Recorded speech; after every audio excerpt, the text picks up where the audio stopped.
మకరం వారికి గనక చూసుకున్నట్లయితే ప్రస్తుతం మీకు 4 గ్రహాలు రాశిలో ఉంటూ 3వ తేదీ నుంచి బుధుడు ధనస్థానంలోకి 5వ తేదీ నుంచి శుక్రుడు ధనస్థానంలోకి మారుతూ ధనభావం బలపడుతుంది.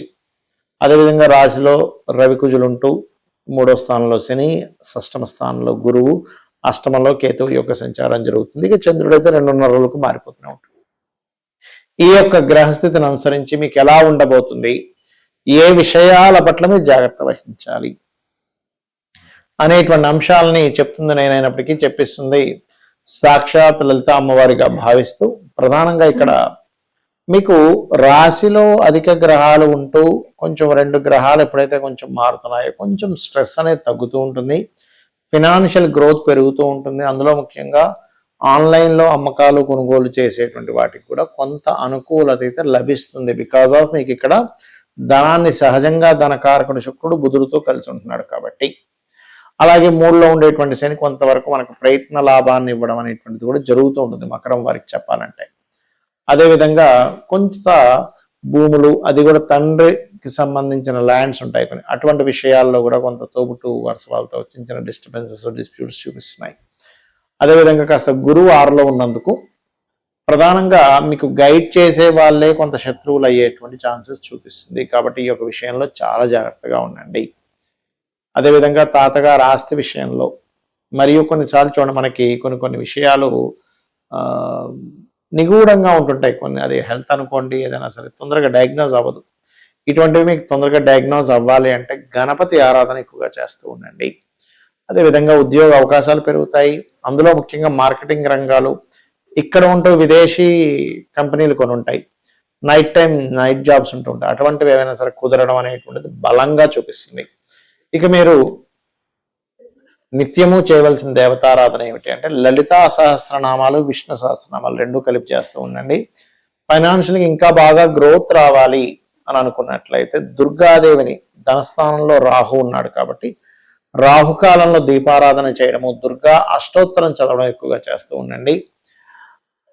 మరియు అదేవిధంగా లలితా సహస్రనామాలు చేస్తూ గోవులకి బెల్లము మరియు అదేవిధంగా మీరు అరటికాయలు అంటారు, అరటికాయలు తినిపించండి. చక్కగా మీకు మిస్గైడ్ అనేటువంటిది జరగకుండా ఉంటుంది. చాలా మంది ఏంటంటే జ్యోతిష్ శాస్త్రంలో మనకి అసలు జాతకం చూపించుకునేటప్పుడు ఎటువంటి విషయాలు చెబుతారు, అసలు జాతకం చూపించుకోవడం ద్వారా ఎటువంటి ఫలితాలు మనం తెలుసుకొని మన యొక్క జీవితాన్ని మార్చుకోవచ్చు అనేటువంటిది నన్ను చాలా మంది పర్సనల్ చాట్ విషయంలో అసలు ఏమేం చెప్తారని మనకి కాల్స్లో వాటిలో అడుగుతున్నారు. దాని మీద నేను మీకు క్లారిటీ ఇస్తాను. ఫస్ట్ ఆఫ్ ఆల్ ఏంటంటే మనకి ఒక దగ్గరికి వెళ్ళాలనే ఒక డెస్టినేషన్ ఉందనుకోండి, అక్కడికి వెళ్ళడానికి మనకు రూట్ తెలియాలి. రూట్ కనుక తెలిస్తే మనం ఈజీగా వెళ్ళగలుగుతాం. అలాగే ఆ రూట్లో వెళ్ళేటప్పుడు మనం చూడండి, ఒక్కోసారి ఒక ప్రదేశం నుంచి ఇంకో ప్రదేశానికి వెళ్ళేటప్పుడు మధ్యలో ఎక్కడో ఏదో రోడ్ రిపేర్ ఉంటుంది, అప్పుడు ఇంకొక రూట్లో నుంచి వెళ్ళాలి.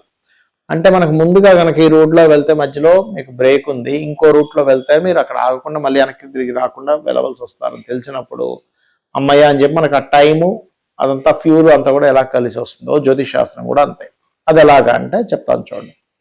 ఇప్పుడు ప్రతి మనిషికి కూడా ఆరోగ్యంగా ఉండాలి, కొంచెం ఆత్మవిశ్వాసంతో బలంగా ఉండాలి అని చూస్తూ ఉంటాం. దాన్ని లగ్నము అంటాం. అంటే జీవుడి యొక్క స్థితి లగ్నం. మీ యొక్క లగ్నాన్ని స్ట్రెంథెన్ చేసుకోవాలంటే ఏం చేయాలి అనేది మీ జన్మజాతకంలో మీ లగ్నం బట్టి ఉంటుంది.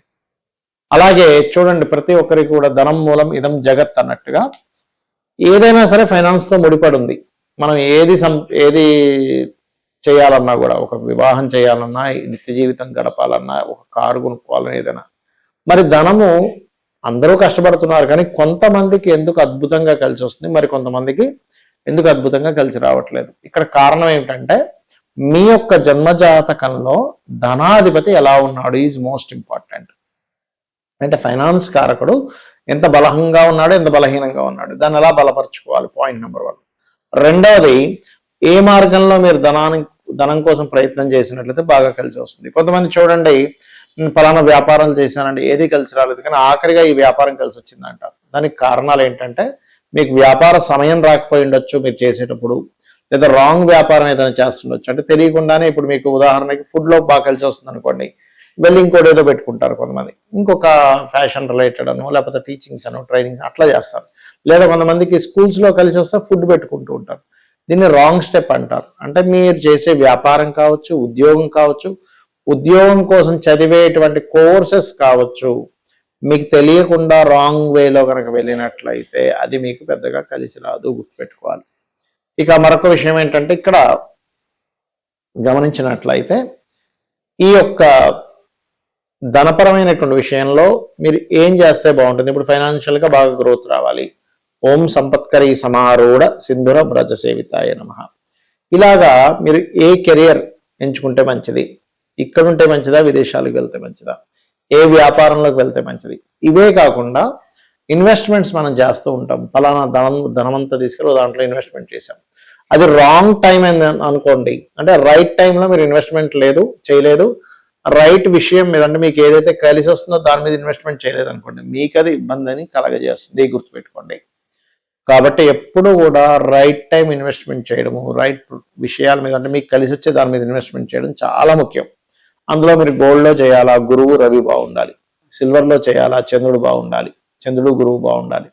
అండ్ అలాగే బ్రాస్ లేకపోతే భూములు మీద చేయాలి, కాపరు భూముల మీద చేయాలి. అంటే మీకు పర్టికులర్గా మీకు మీ జన్మజాతకంలో మార్స్ బాగుండాలి అండ్ 4th హౌస్ బాగుండాలి. ఇట్లాగా సరే భూముల మీద చేస్తున్నాము కానీ నాకు కలిసి రాలేదండి అంటుంటారు. అంటే అప్పుడు ఏంటి, మీ జన్మజాతకంలో మీ పేరు మీద ఇన్వెస్ట్మెంట్ చేసేటువంటి టైం నడవట్లేదు. అప్పుడు మీరు మీ జీవిత భాగస్వామి పేరు మీదో మీ పిల్లల పేర్ల మీదో ఇన్వెస్ట్మెంట్ చేయాలి. అప్పుడు మీకు బాగా కలిసి వస్తుంది. అలాగే కొంతమంది విదేశాలకు వెళ్ళాలని శతవిధాల ప్రయత్నం చేస్తుంటారు, అక్కడ యోగం ఉండదు. ఇక్కడ మీరు అద్భుతమైనటువంటి లైఫ్ లీడ్ చేసే టైం నడుస్తూ ఉంటుంది. కానీ ఈ టైం అంతా తెలియక ఏం చేస్తారు, ఏ యోగం ఉందో తెలియక ఇంకో పని చేస్తూ ఉంటారు. అలా మీ పర్సనల్ చార్ట్లో ఏ యోగం ఉంది, ఎటువైపు మీరు వెళ్ళాలి, ఏం చేస్తే మీ లైఫ్ బాగుంటుంది, ప్రశాంతంగా ఉంటుంది, ఫైనాన్షియల్గా బాగుంటుంది, ఆరోగ్యంగా ఉంటారు అనేటువంటి చెప్పేదే ఈ యొక్క ఆస్ట్రాలజీ. అంతేగాని ఏదో మిమ్మల్ని భయపెట్టేసి నువ్వు ఇది చేసుకోబోతే నువ్వు చచ్చిపోతావని, లేకపోతే నీకు ఏదో అయిపోతుందని, ఏదో పెద్ద గండం ఉందని అని చెప్పేది కాదు. ఎందుకంటే ఇక్కడ ఆస్ట్రాలజీలో వివాహ విషయమే తీసుకుందాం. చాలా మట్టుకు ఇవాళ రేపు సొసైటీలో చాలా విడాకులు జరుగుతున్నాయి. దానికి కారణాలు ఏంటంటే, ఒకటి పెద్ద బ్లండర్ మిస్టేక్ ఏంటంటే పాయింట్స్ చూస్తే వివాహం చేయడం. అది చాలా పెద్ద మిస్టేక్. అది పుట్టి పాయింట్స్ చూడడం కాదు, ఇద్దరి జన్మజాత చక్రాల్లోని గ్రహాల యొక్క స్థితిగతులు ఎలా ఉన్నాయి, మైండ్ సెట్స్ ఎలా కలుస్తున్నాయి, కమ్యూనికేషన్స్ ఎట్లా కలుస్తున్నాయి, ఇద్దరు జాత చక్రాలు ఇండివిజువల్గా ఎటువంటి యోగాలు ఉన్నాయి, ఏమైనా ద్వికత్ర యోగాలు ఉన్నాయంటే 2 వివాహాల యోగం ఏమైనా ఉందా, అలా ఉన్నప్పుడు ఏంటంటే దాని గురించి ఏం భయపడాల్సిన పని లేదు. సింపుల్గా ముందే మీరు అర్క వివాహము, కుంభ వివాహము అంటారు. అంటే అర్క వివాహం పురుషుడికి, కుంభ వివాహం స్త్రీలకు చేస్తారు. అలా ముందుగా మీరు చేయించుకొని ఒక 2-3 అవర్స్ ప్రాసెస్ ఉంటుంది. దాని తర్వాత వివాహం చేసుకొని సరైన పర్సన్ కనుక చేసుకుంటే మీ మ్యారిటల్ లైఫ్ చక్కగా హ్యాపీగా ఉంటుంది. అలాగే కొంతమందికి సంతానం కలగట్లేదు బాధపడిపోతుంటారు. పేరెంట్స్ ఒక 5 ఏళ్ళకి సంతానం కలుగుతారు. అంటే ఏంటి, మీకు 5 years వరకు గ్యాప్ ఉంది సంతానం విషయంలో, అంతగాని లేదనేం లేదు. ఇంకోటి ఏంటంటే సంతానం సమయంలో ఇప్పుడు కొంతమంది ఐవీఎఫ్లు, ఐయుఐలు ట్రై చేస్తూ ఉంటారు. అలాంటప్పుడు మీరు కనుక సరైన టైంలో కనుక మీరు ప్రయత్నం చేసినట్లయితే మీకు రిజల్ట్ కూడా బాగుంటుంది. అలా కాకుండా పోనీ 2-3 సార్లు ఫెయిల్ అయిపోయిందండి, ఆరోగ్యం పాడైపోయింది, ధనం వేస్ట్ అయిపోయిందని బాధపడుతుంటారు. మీ ఆరోగ్యాన్ని, ధనాన్ని, మీ సమయాన్ని కూడా సేవ్ చేస్తుంది ఆస్ట్రాలజీ అనేటువంటిది. అది ఖచ్చితంగా చెప్పొచ్చు. అదేదో అనుమానిస్తున్నాం అలా చెప్పక్కర్లేదు. ఏ వ్యాపారం చేయాలి, ఎప్పుడు ఇన్వెస్ట్మెంట్ చేయాలి, ఇక్కడ ఉండాలా వేరే ప్రాంతంలో ఉండాలి, ఎప్పుడు వివాహం చేసుకోవాలి, అదేవిధంగా ఎలాంటి పర్సన్ మీ లైఫ్లోకి వస్తారు, దాన్ని మీరు ముందుగానే మీరు కొంచెం యాక్సెప్ట్ చేయగలిగితే అప్పుడు మీ జాతకంలో ఓకే ఇలాంటిది ఉంది కదా, ఇప్పుడు మీరు చూడండి మన ముఖం ఉంది, మన ఫేస్ ఇలాగే ఉంటుంది, మనం యాక్సెప్ట్ చేస్తున్నాం, మన ఫేస్ని మనం ప్రేమిస్తున్నాం. అంతేగాని నా ఫేస్ ఇలా ఉంది ఏంటి, ఇంకో రకంగా ఉంటే బాగుండు అని అనుకుంటే కాదు. ఎందుకంటే మన తల్లిదండ్రులని, మన ఫేస్ని, మన ప్రతి దాన్ని కొంచెం కాకపోతే ఇంకొంచెం అందంగా తీర్చిదిద్దుకోవడానికి ప్రయత్నం చేస్తాం. మన ముఖాన్ని పౌడర్ రాసుకుంటాము, మేకప్ వేసుకుంటాము, చేస్తూ ఉంటాం. అట్లాగే మనము స్టాండర్డ్గా కొన్ని వాటితో మనం పుట్టేస్తాం. అలాంటి దాన్ని ఎట్లా ఇంప్రూవ్ చేసుకోవాలి? సరే, ఇప్పుడు ఉదాహరణకి ఒక వ్యక్తికి ఇప్పుడు చేస్తే ఇప్పుడు కనుక వివాహం చేస్తే కరెక్ట్ కాదు అన్నప్పుడు ఎప్పుడు చేస్తే కరెక్ట్ అనేది చెప్తుంది. ఇప్పుడు వ్యాపారం చేయడం కరెక్ట్ కాదు అన్నప్పుడు అసలు ఎప్పుడు వ్యాపారం చేయాలి అనేటువంటి విషయం చెప్తుంది. ఇప్పుడు ఇన్వెస్ట్మెంట్ చేయడం కరెక్ట్ కాదు అన్నప్పుడు ఎప్పుడు చేయాలనేది విషయం చెప్తుంది. అలాగే ఇప్పుడే చేయాలని జాతచక్రంలో ఉంటుంది. అప్పుడు మీరు 12th హౌస్ ఎలా ఉంది, మీ ధనాధిపతి ఎంత బలంగా ఉన్నాడు, ఎంత బలహీనంగా ఉన్నాడు, ఇప్పుడు మీరు వీటిలో ఇన్వెస్ట్మెంట్ చేయొచ్చా చేయకూడదు అనేటువంటి అనేకమైనటువంటి అంశాలు మీ జీవితాన్ని పూర్తిగా ఒక పాజిటివ్ వైపు, ఒక లాభాల వైపు తీసుకెళ్లేది ఆస్ట్రాలజీ.